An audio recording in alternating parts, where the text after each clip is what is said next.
Selamat pagi Bu Rita dan teman-teman. Pada kali ini saya akan menjelaskan mengenai APBD atau Anggaran Pendapatan dan Belanja Negara. Sebelumnya perkenalkan, saya Ida Bagus Dariel dari 11 IPA 1. Jadi yang pertama, apa itu APBD? APBD atau Anggaran Pendapatan dan Belanja Daerah adalah rencana keuangan tahunan pemerintah daerah yang disetujui oleh DPRD atau Dewan Perwakilan Rakyat Daerah dan ditetapkan dengan peraturan daerah. Sekarang saya akan jelaskan mengenai fungsi dari APBD. Saya akan bacakan di sini.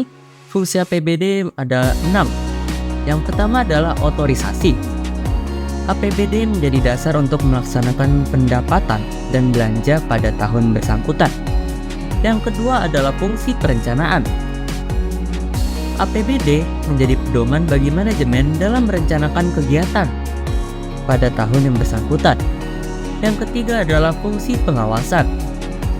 APBD menjadi pedoman untuk menilai kegiatan penyelenggaraan pemerintah daerah sesuai dengan ketentuan yang telah ditetapkan.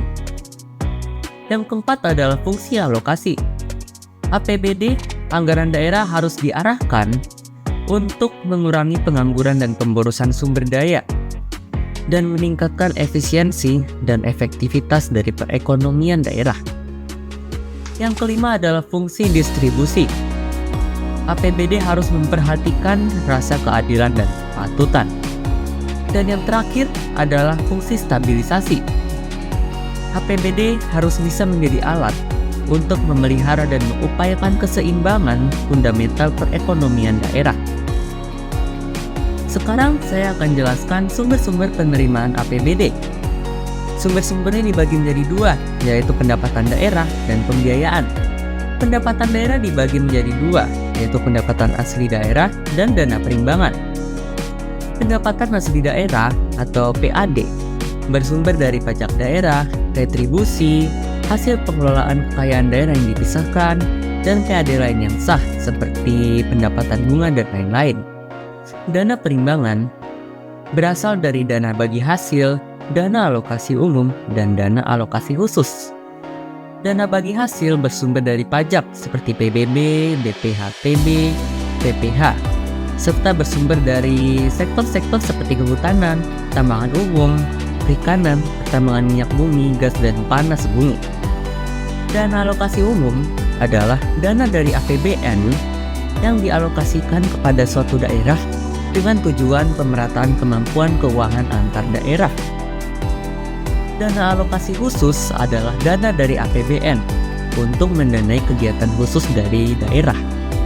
Serta ada dana-dana dari sumber lain seperti dana hibah dan dana darurat. Untuk pembiayaan bersumber dari sisa lebih perhitungan anggaran daerah, penerimaan pinjaman daerah, dana cadangan daerah, dan hasil penjualan kekayaan daerah yang dipisahkan. Nah, sekarang saya akan jelaskan jenis-jenis dari belanja daerah. Dibagi menjadi 4, yaitu menurut urusan pemerintah, menurut fungsi, menurut organisasi dan program, dan menurut kelompok belanja. Menurut urusan pemerintah, belanja dibagi menjadi urusan wajib dan pilihan.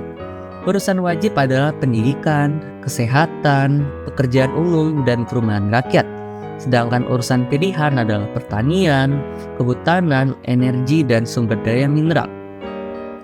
Menurut fungsi adalah contohnya pelayanan umum, ketertiban dan ketentraman, ekonomi, dan lingkungan hidup. Menurut organisasi dan program, menurut organisasi disesuaikan dengan susunan organisasi pada masing-masing pemerintah daerah. Menurut program disesuaikan dengan urusan pemerintah yang menjadi kewenangan pemerintahan daerah.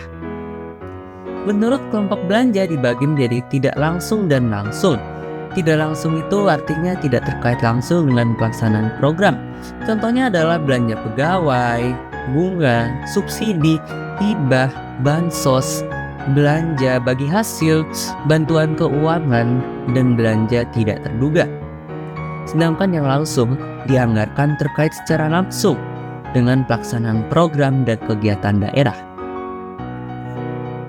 Yang terakhir, saya akan jelaskan mengenai mekanisme penyusunan APBD. Yang pertama, pemerintah daerah menyusun RAPBD atau Rancangan Anggaran Pendapatan dan Belanja Daerah. Rancangan ini akan diajukan kepada DPRD atau Dewan Perwakilan Rakyat Daerah.